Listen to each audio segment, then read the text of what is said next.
Good evening, everyone. I'm recording live. Uh, I've just engaged with the meeting, the White House meeting, one of the White House meeting between President Ramaphosa of South Africa and President Donald Trump of the USA. The setting of that meeting is what you would call the multi-stakeholder approach to diplomacy, rather than having the heads of states and their bureaucrats drafting agreements.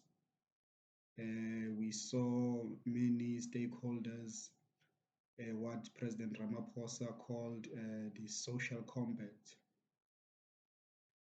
where you have people from different walks of life, people from legends of golf like NELs, uh, and tycoons, some from the richest and the stateliest families in South Africa, uh, and also some South African expatriates like Elon Musk, who has developed the Grok, which I think is his best invention, and of course the monster truck, which I don't see on South African roads, perhaps because we drive on a different side of the road. I don't know. Or maybe they are just too expensive for South Africans, or maybe for the people of the village that I stay in. Now, when you look at President Ramaphosa reminds Trump that they have met before, because in South Africa we have 5 years of the presidency. In America they have 4 years. And you remember that President Ramaphosa also acted after President Zuma was forced to resign. So President Ramaphosa has many years as a president. In fact, if he finishes his term, he will have more years than all the post-apartheid presidents. Uh, but Donald Trump enters those negotiations as an undisputed winner of the elections. He defeated Kamala Harris hands down, and Kamala Harris conceded defeat. But President Ramaphosa comes as a leader of a coalition government for the first time. When they met for the first time, or maybe when they met as presidents for the first time, they were majority leaders, both of them. But now Cyril Ramaphosa is leading coalition. That is why he has a Minister of Agriculture there, John Steenhuisen, who is the leader of the Democratic Alliance, also there in the negotiations. Of course, Julius Malema enters the field virtually um, by calling for the expropriation of Cyril Ramaphosa's land, specifically, which is shocking. Uh, but of course, that raises the question of farm killings, which affect many families, uh, and stock theft in general, because when people have entered the homestead, to steal, if you wake up and you disturb them, they can kill you.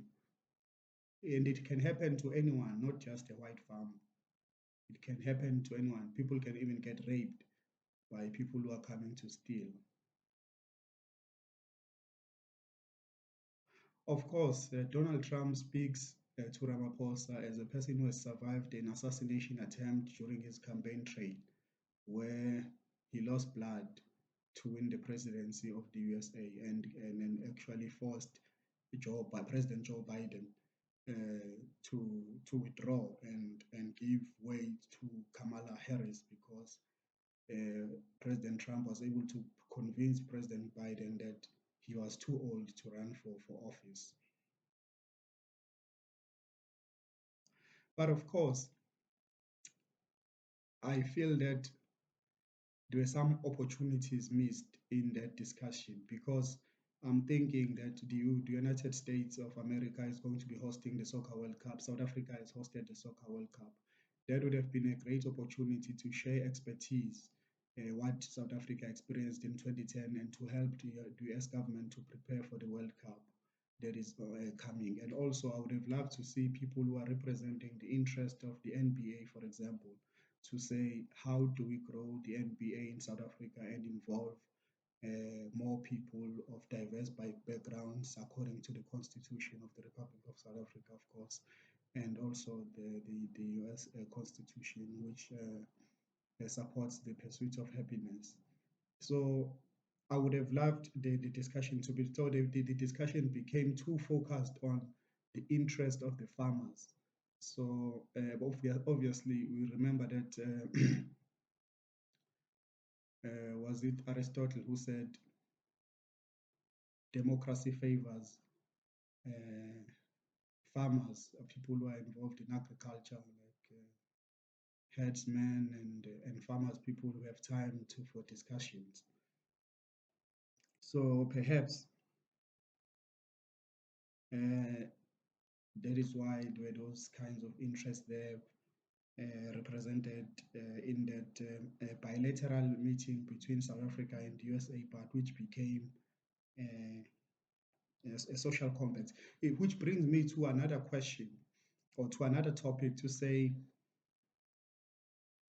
these two men, President Ramaphosa and President Donald Trump, are elected public representatives according to what we generally understand to be democracy. But then you have people like the oligarchs who are in that meeting who are not elected themselves, except for example, Elon Musk, who's part of the Donald Trump government. But the others are oligarchs. So meaning that you have a mixture of representative democracy and oligarchy. And then I'm asking myself that the USA has recently decided to review or uh, to to reverse the decision of Roe versus Wade. So was it not the best time for the two presidents to speak about the best interest of the child and also just discussing what is a child as two presidents? And because in South Africa, for example, my understanding is that abortions are still legal, but then in the USA, they are no longer legal, of course, with some qualifications.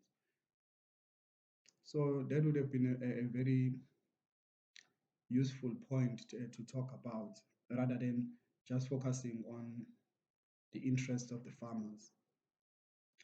And of course, the issue of ageism as well, that, you know, Ramaphosa was on a marathon because before he went to America, he went to Museveni. I think Museveni went to him in Pretoria and they had a discussion. So now you imagine a discussion between an old president like Yoweri Museveni and President Ramaphosa, and also the discussion between President Ramaphosa and President Trump.